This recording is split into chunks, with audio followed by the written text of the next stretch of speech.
Estamos siguiendo la lectura del libro Las dos repúblicas o Roma o los Estados Unidos y vamos a comenzar un nuevo capítulo que es el número 19, primera parte, y lleva por título El Papa se hace a sí mismo autor de la fe. Leo persistió en su negativa a reconocer la validez de los actos del Segundo Concilio de Éfeso e insistió que se convocara otro concilio general. Como era solo la voluntad de Leo, o podría hacerse ahora o un concilio tardío, algo más que estrictamente regular y ortodoxo, según el sistema católico de disciplina y doctrina. Es evidente que si se convocara otro concilio general, tendría que estar sujeto a la voluntad de Leo, y su decisión sobre cuestiones de fe no sería sino la expresión de la voluntad de él mismo. Esto es precisamente a lo que apuntaba Leo y nada menos que esto lo satisfaría. Leo había sido obispo de Roma 11 años. Él era un romano de pura cepa en todo lo que ese término implica. Todo lo que sobrevivió de Roma, de su ilimitada ambición, su perseverancia inflexible, su dignidad en la derrota, su altivez de lenguaje, su fe en su propia eternidad y en su título invencible al dominio universal, su respeto por la ley tradicional y escrita y por la costumbre inmutable, pudiera parecer concentrado en sí mismo. Sin embargo, Leo no fue el primero en quien este espíritu fue manifestado. Sus aspiraciones no eran sino la culminación de la arrogancia del obispado de Roma, que había ido en constante crecimiento. Para rastrear lo sutil, silencioso, a menudo violento, pero siempre constante. El crecimiento de este espíritu de supremacía y la usurpación de la autoridad absoluta es uno de los más curiosos estudios de toda la historia, aunque no se puede seguir a detalle en este libro. No solo nunca hubo una oportunidad perdida, pero se crearon oportunidades para el obispo de Roma para afirmar su autoridad y magnificar su poder. Supremacía en disciplina y jurisdicción fue afirmada por Víctor y Stephen, pero no fue hasta la unión de Iglesia y Estado que el campo estaba completamente abierto a la arrogancia del obispado de Roma. Una mirada a los sucesivos obispos de la unión de la Iglesia y Estado a la adhesión de Leo dará una mejor comprensión de la posición y pretensiones de Leo que se podría obtener de cualquier otra manera. Melquíades. Melquíades fue obispo de Roma desde el 2 de julio del año 311 después de Cristo hasta diciembre del año 314 y por lo tanto, como ya se relató, estaba como presidente papal cuando se formó la unión de la Iglesia y el Estado y tomó un papel principal en esa intriga malvada. Y pronto el obispado de Roma comenzó a recibir su recompensa en forma de favores imperiales. El obispo de Roma se siente por la autoridad imperial a la cabeza de un sínodo de obispos italianos para juzgar las disputas de los donatistas africanos. Melquíades fue sucedido por Silvestre en el año 314 al 336. En el mismo año de su adhesión, el Consejo de Aries otorgó al obispado de Roma la distinción y el oficio de notificar a todas las iglesias del tiempo apropiado para celebrar Pascua. Y en el año 325, el Concilio General de Nicea reconoció al obispo de Roma como el primer obispo del imperio. Bajo él, la organización de la Iglesia se formó sobre el modelo de organización del Estado. Fue sucedido por Marc en el año 336, cuyo mandato duró solo de enero a octubre y fue tan breve que no ocurrió nada digno de ser registrado en esta conexión.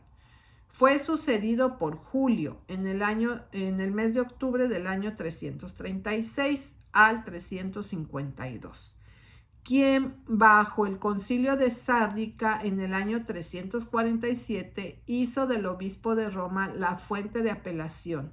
Sobre ese solo precedente, el obispado de Roma construyó un derecho universal. Julio fue sucedido por Liberio del año 352 al 366, perdón, que excomulgó a Atanasio y luego aprobó su doctrina. Y continuó la contienda con Constancio, en que incurrió en el destierro por la fe católica y luego se convirtió en arriano, luego semiarriano y luego católico de nuevo. Fue sucedido por Damasus, año 366 al 384.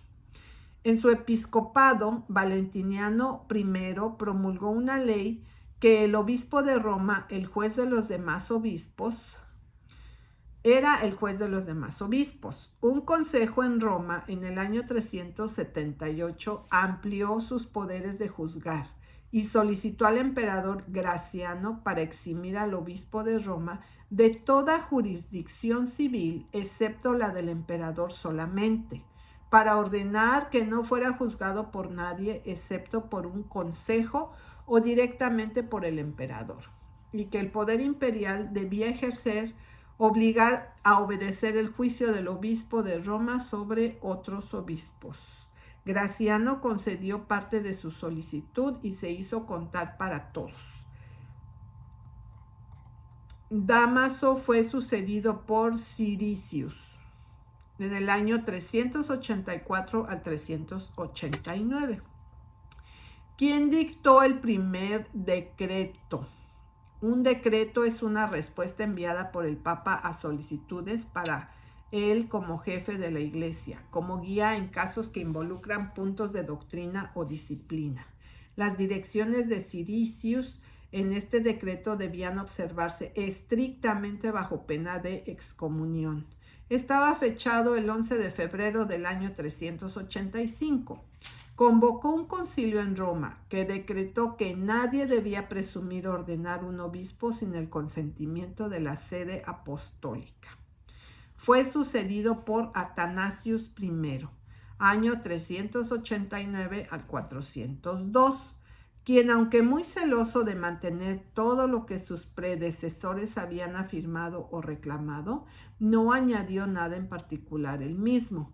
Condenó como hereje a Orígenes, quien había muerto hacía 150 años y que ahora era un santo católico. Fue sucedido por Inocente I, año 402 al 417. Era un disciplinario infatigable y se mantuvo al día con una correspondencia constante con todo Occidente, así como con los principales obispados de Oriente, estableciendo reglas, dictando concilios y emitiendo decretos sobre todos los asuntos de la Iglesia. Hasta ahora la dignidad del obispado de Borne se había derivado de la dignidad de la ciudad de Roma. Inocente ahora afirmó que la dignidad superior del obispado de Roma se derivaba de Pedro, a quien designó el príncipe de los apóstoles, y que al respecto se tomó precedencia de la Antioquía, porque en Roma Pedro había logrado lo que acababa de comenzar en Antioquía. Exigió la obediencia absoluta de todas las iglesias en el occidente, porque como él lo declaró, Pedro fue el único apóstol que había predicado alguna vez en Occidente, y que todas las iglesias en el oeste habían sido fundadas por Pedro. Y él lo sabía, pero eso no hizo ninguna diferencia para él. Lo afirmó sin sonrojarse y luego sobre eso afirmó que todos los asuntos eclesiásticos a lo largo del mundo debían por derecho divino ser referidos a la sede apostólica antes de que finalmente se decidieran en las provincias. En la invasión de Alarico y su sitio de Roma, Inocencio encabezó una embajada ante el emperador Honorio para mediar por un tratado de paz entre Alarico y el emperador. En la mente de Inocencio apareció primero haber amanecido claramente la vasta concepción de la supremacía eclesiástica universal.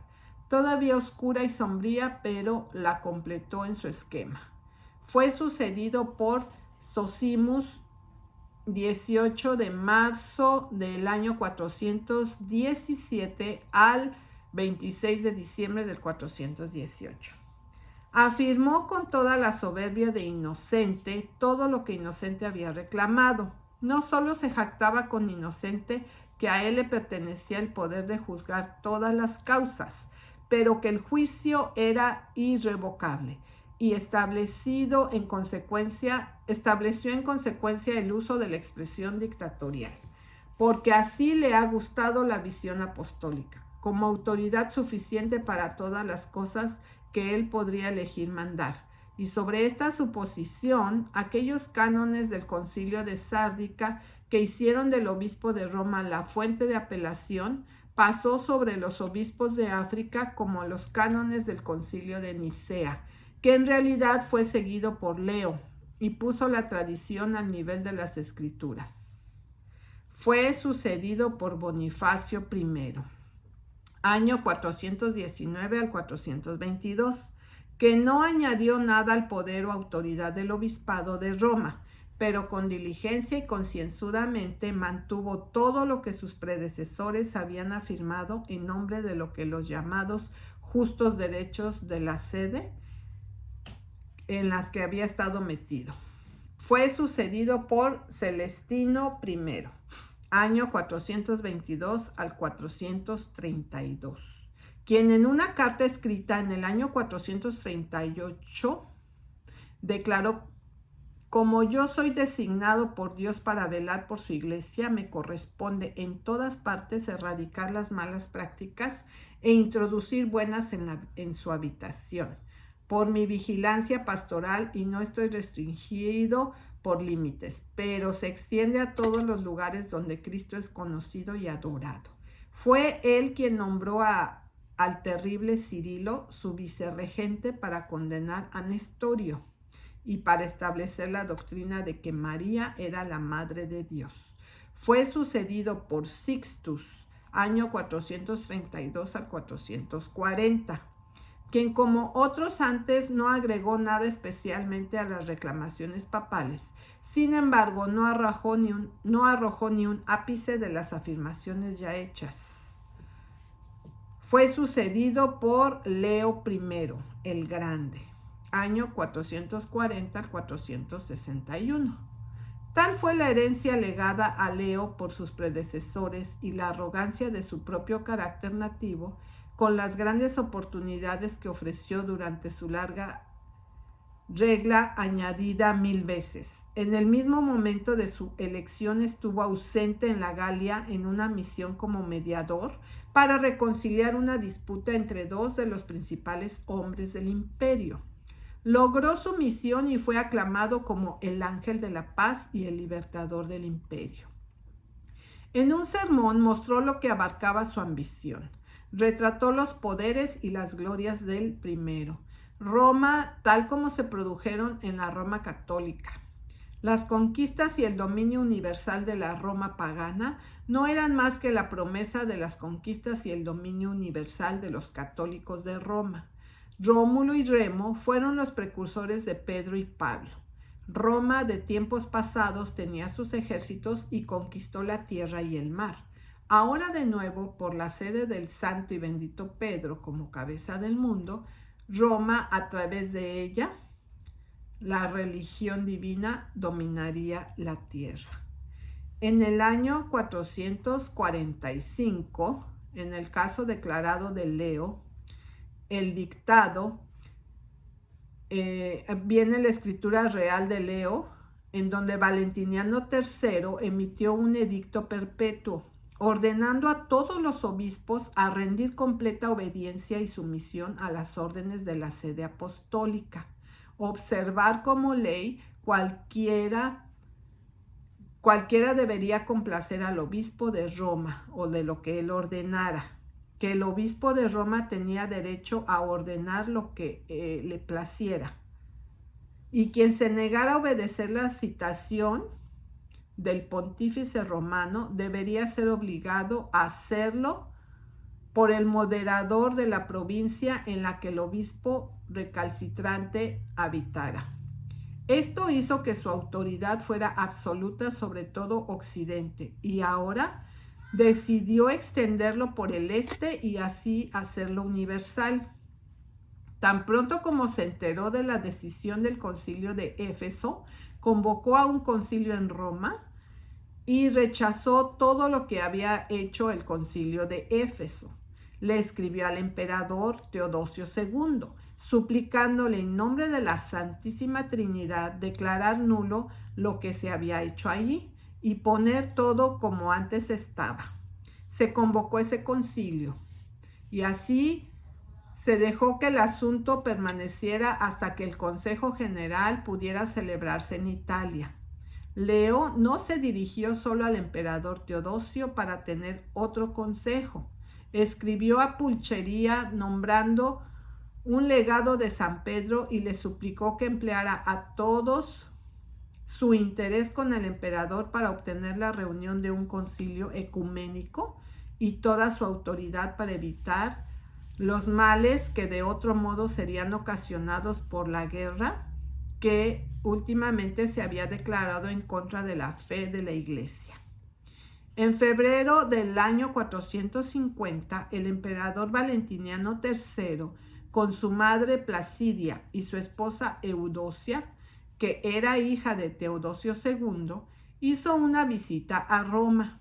El día siguiente, después de su llegada, fueron a la iglesia de San Pedro, donde fueron recibidos por Leo, quien tan pronto los reconoció, puso toda la agonía que pudo y con sollozos y lágrimas y suspiros se dirigió a ellos.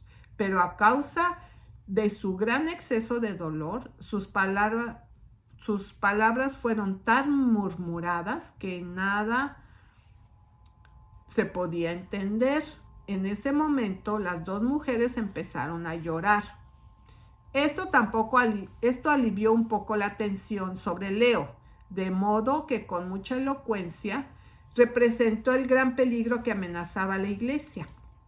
Luego reunió sus lágrimas de nuevo y las mezcló con más suspiros y sollozos, y suplicó al emperador y a la emperatriz por el apóstol Pedro, a quien estaban a punto de pagar su respeto por su propia salvación y por la salvación de Teodosio, que escribiera al emperador y no escatimara esfuerzos para persuadirlo de que anulara los procedimientos del segundo concilio de Éfeso y convocara a otro concilio general, esta vez en Italia.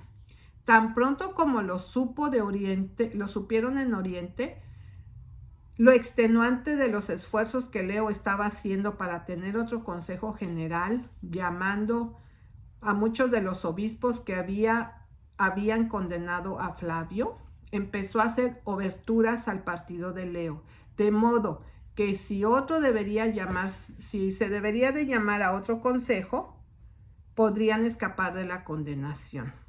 Dioscurus, sabiendo esto, llamó a un sínodo de 10 obispos en Alejandría y excomulgaron solemnemente a León, obispo de Roma, por presumir juzgar de nuevo y anular lo que ya había sido juzgado y finalmente determinado por un consejo general. Leo finalmente envió 4 legados a la corte de Teodosio para instarle a la necesidad de otro concilio general. Pero antes de llegar a Constantinopla, Teodosio lo mataron. Y no habiendo dejado heredero a su trono,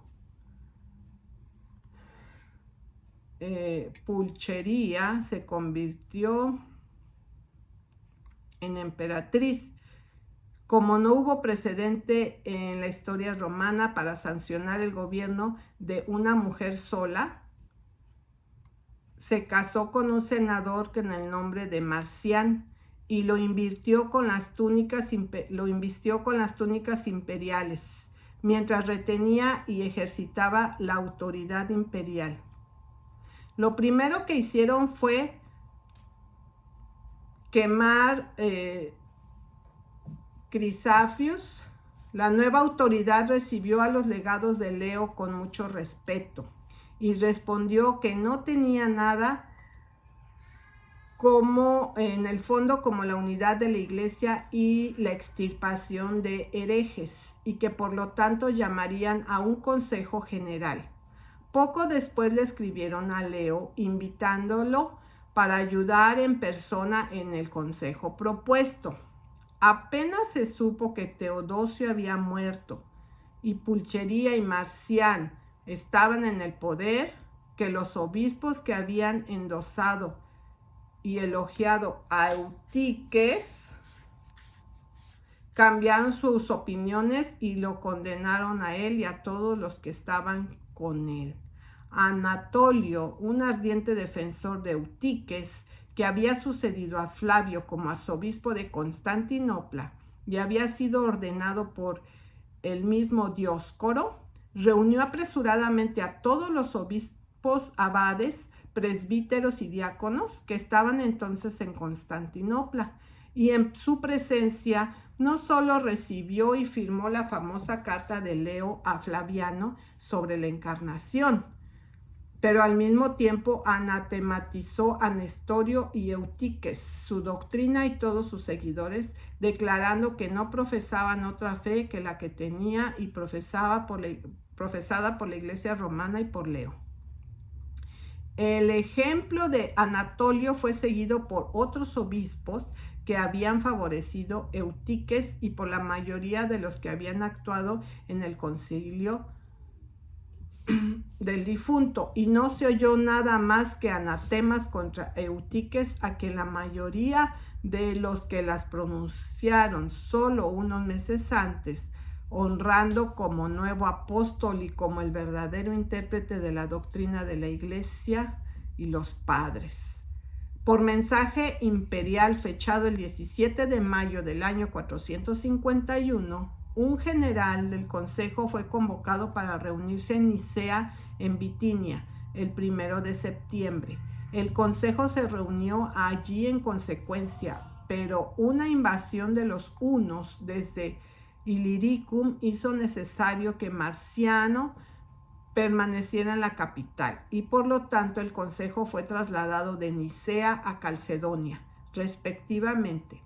En Calcedonia se reunió el consejo más grande jamás aún retenido. El número de obispos era de 630. Marcián, al no poder estar presente en la inauguración, nombró 6 de los principales oficiales del imperio y 14 hombres del Senado como comisionado para representarlo en el consejo. Los legados de Leo presidieron. Sus nombres eran Paschacinus, Lucenitus y Bonifacio.